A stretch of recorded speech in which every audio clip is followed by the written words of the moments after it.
change, but this, please. In a moment, I'm just dealing with this gentleman. Yes, Mr. Thurston? What? Thank you. I was wondering if you could... I need change for this. I was wondering if you could... He was here first. But I have a taxi driver waiting. I mean, surely if the gentleman wouldn't mind if you just gave me change. Do you? No, go right ahead. There you are. I was wondering if you could tell me how to get to Nimitz Pier. Now, I've booked a room and a bath with a sea view for 3 nights. Nimitz Pier? 3 nights. Yes. You weren't done with me.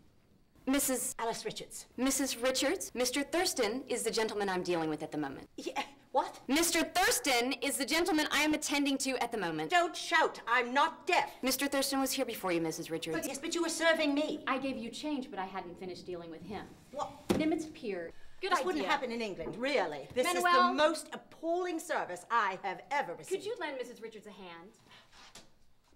Oh. Mr. Fitzgerald Fortune, theater critic and cynic at large, on his way to a birthday party. If only he knew what was in store for him, he probably wouldn't go. Because before this evening is over, that creaky old piano is gonna play those piano roll blues with some effects that could happen only in the Twilight Zone. Don't laugh at me. I am not laughing, Mr. Fortune. You are not funny anymore. Mr. Fitzgerald Fortune, a man who went searching for concealed persons and found himself in the Twilight Zone.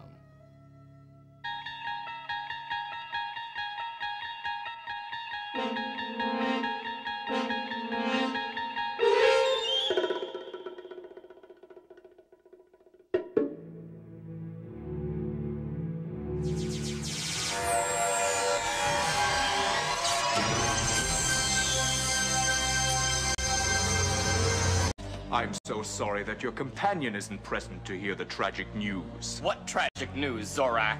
Someone find a way to market your bad breath? Silence, infidel! I have come to inform you all that the game is nearly over. Only 2 of your cyber kids still exist, and Commander Zeist will dispatch them in short order. Oh yes, I almost forgot. The witch. When she is found, I will boil her in sea snake saliva and serve her as soup to you starving, wretched infidels, just to keep you alive long enough to witness my conquest of the gloves.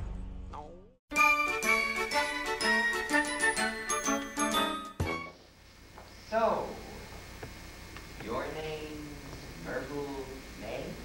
What? Oh, yes. If we grab your uncle, you're liable to be coming out to the sanitarium on visiting day.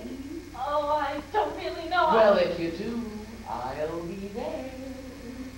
You will? And if you don't see me right away, don't give up. Stick around.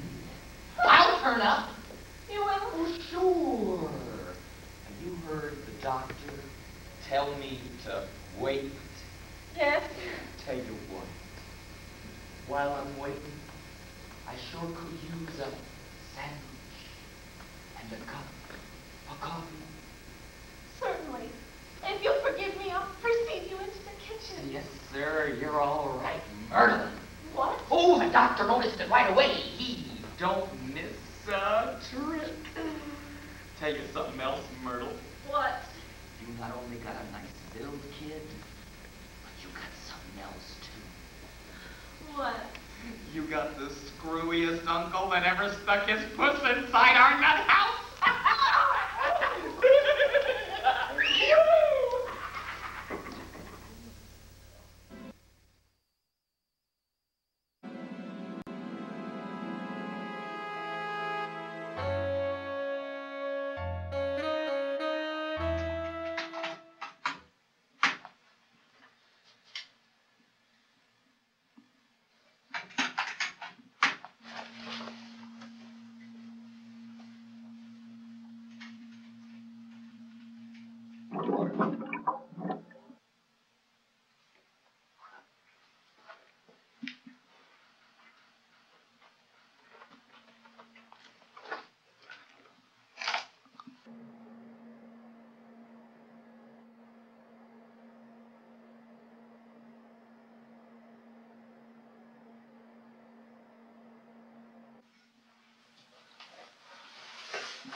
God, Walter, you scared the hell out of me.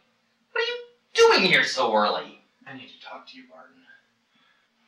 Sit down.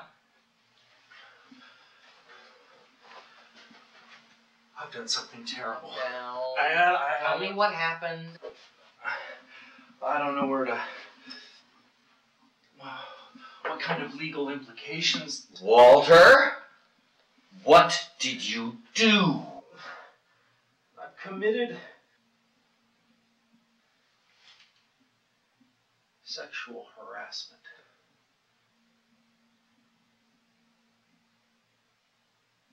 Barton? Go on. Shouldn't you take notes or something like that? I'm about to make a major confession here. Give me a second.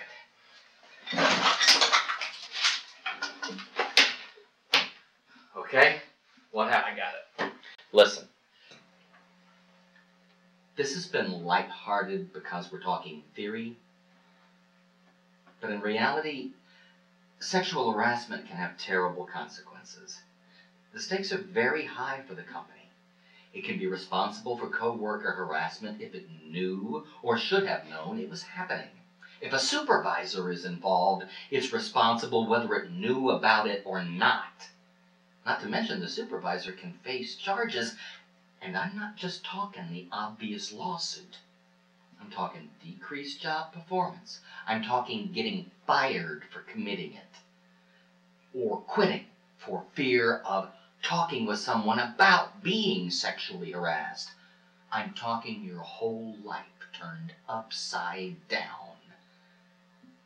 Victims of sexual harassment, I've seen them. Anxious, tired, their personal life often in tatters, and the investigations only invade their privacy further.